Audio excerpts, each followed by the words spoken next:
za ufisadi. Mungu amewaanika.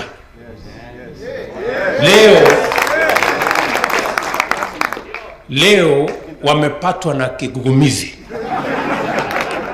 wanatapatapa, wamepatikana wameiba kwenye watu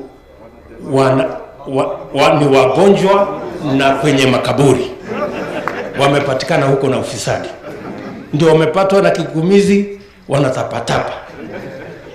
Leo wameshindwa na kusema. Walikuwa wanatueleza watu wachukue political responsibility, wengine wajiuzulu, wengine wafanyiwe sijui mambo gani. Lakini leo kwa sababu ni wao, wanasema hapana, wacha kwanza tufanye hesabu, wacha kwanza tufanye audit tuone.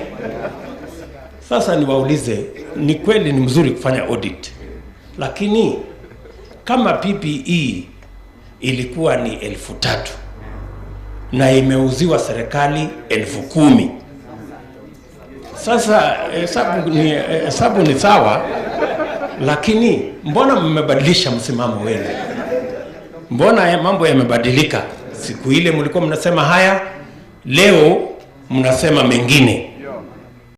Mungu ni waajabu, kwa sababu the people who gave us long lectures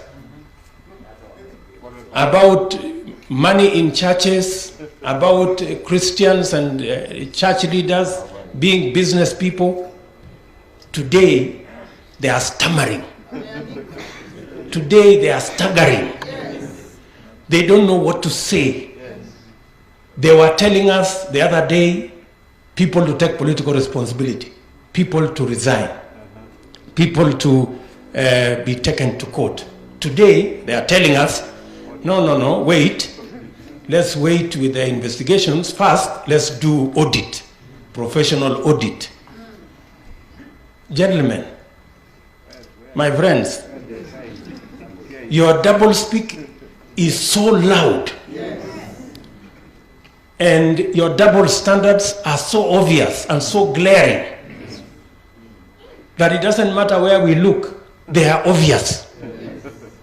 From telling us take political responsibility, to telling us people must step aside, to telling us people must be taken to court.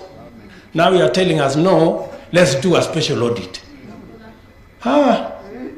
Things have really changed. And I want to say, all the investigative agencies are independent institutions. They do not need any guidance, any lectures, or any directions from anybody. They will know what to do.